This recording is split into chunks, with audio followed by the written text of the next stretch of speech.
It's a Wonderful Life was produced in 1946. It is a movie about a guardian angel that helps a man in distress.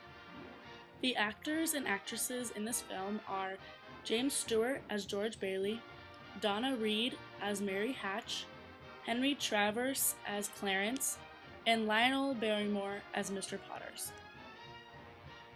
It starts with introductory credits. This is one scene where you can tell it is an older movie because in modern day movies, the opening credits are going on while the actual movie is playing, whereas in this film, the credits play before the movie starts. Although most people have seen It's a Wonderful Life in black and white, it was produced in color later on. After the credits, the opening scene is a view of the town while people pray to God to help George Bailey, the main character. George Bailey thinks there is no purpose to his life right now, and God needs to send an angel down to earth to stop him. This next scene is an example of the voice of God, because one of the stars is talking like he is God. They select Clarence, an angel who hasn't received his wings yet, and tell him he will get his wings if he succeeds. The main portion of this movie is replaying George's life so that Clarence will understand George. Hello, Joseph. Trouble? Looks like we'll have to send someone down. A lot of people asking for help for a man named George Bailey. George Bailey. Yes, tonight's his crucial night. You're right. We'll have to send someone down immediately. Whose turn is it? That's why I came to see you, sir. It's that clockmaker's turn again. Oh, Clarence hasn't got his wings yet. George Bailey was a man living in a small town with big dreams.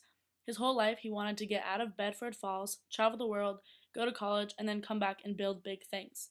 The night before he is supposed to leave to travel the world, he goes to Harry's school dance with him. In this scene, we can see all of the different angles it was shot from: high angle shot, close-up shot, and low angle shot. This scene also shows what people, specifically women, used to wear. They were always seen wearing dresses and looking nice.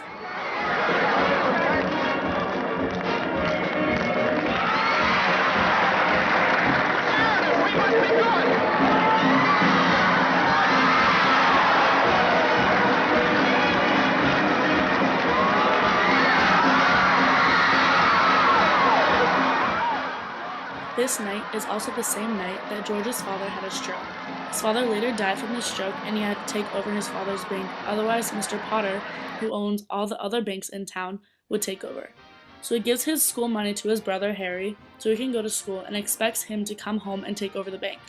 But his brother comes back married and with a new job.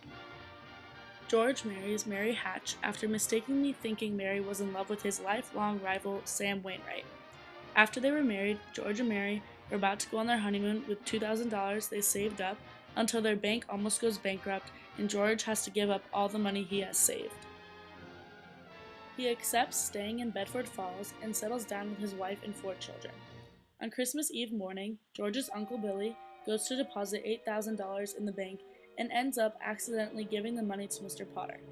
George is extremely angry and goes for a walk. On his walk, he considers jumping into a river, but Clarence saves him.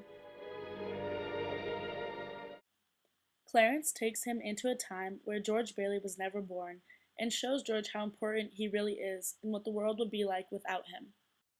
George realizes how much he loves his life and Clarence allows him to come back to reality. When he comes back to his house, there are dozens of people and $25,000 waiting for him. Harry arrives from New York and toasts, "To my big brother George, the richest man in town." George! You have no idea what happened to me! You have no idea what happened. In the last scene, a bell on the Christmas tree rings and Clarence gets his wings. Look, Daddy, teacher says every time a bell rings, an angel gets his wings. That's right. That's right. Attaboy, Clarence.